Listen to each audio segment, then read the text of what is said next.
大家好，饭店里炒的花甲为什么这么好吃呢？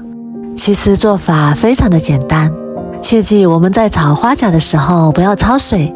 教你一个炒花甲正确的做法，按照我这个方法炒出来的花甲鲜嫩入味，干净无沙。接下来我们一起看看是怎么做的吧。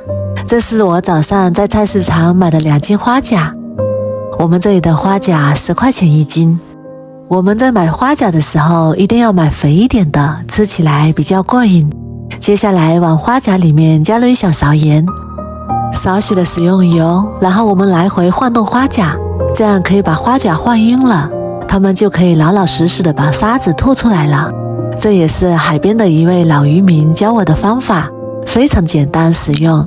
给它摇晃1分钟左右，然后加入清水浸泡1个小时，让花甲吐一吐沙。接下来准备几瓣大蒜切成薄片，1块生姜切成薄片，切好之后装入碗中备用。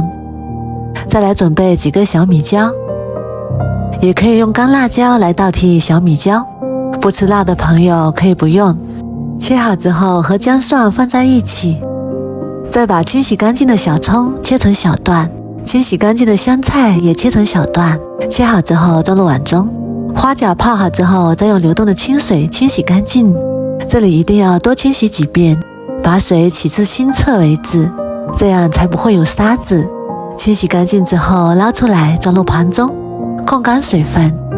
接下来锅中不用放水，也不用放油，把控干水分的花甲倒入锅中，然后沿着锅边淋入少许的料酒去腥，然后盖上盖子给它焖1分钟左右，让花甲自然的开口。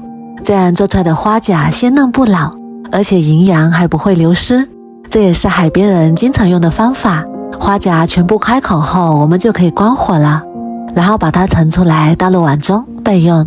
接下来起锅加入少许食用油，油热之后把葱姜蒜和小米椒加进来翻炒，开小火炒出香味。朋友们，视频都看到这里了，如果你觉得我的视频对你有帮助，麻烦您伸出发财的小手给我点个赞吧。您的每一个点赞和留言都是我们前进的动力，感谢大家的支持和鼓励。炒香之后加入少许生抽，适量的蚝油提鲜，继续翻炒出酱香味，然后倒入煮花甲的原汤，加入少许的鸡精，盐就不用放了，不然就咸了。再淋入少许的淀粉勾芡，把汤汁收得浓稠一点，这样的花甲吃起来更加的入味。看一下熬至这种状态就可以啦，然后再把花甲倒进来，这个时候开大火翻炒，让汤汁均匀的包裹在花甲上面。炒匀之后再加入香菜和小葱，继续翻炒均匀，把小葱和香菜炒至断生。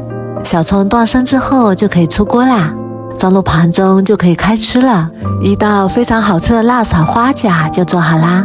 这样炒出来的花甲鲜嫩多汁，而且没有一点沙子，真的是非常的好吃，下酒又下饭。如果你也喜欢，赶紧收藏起来试试吧。我每天都会更新不一样的美食视频，喜欢我的视频就关注我吧，谢谢您的支持。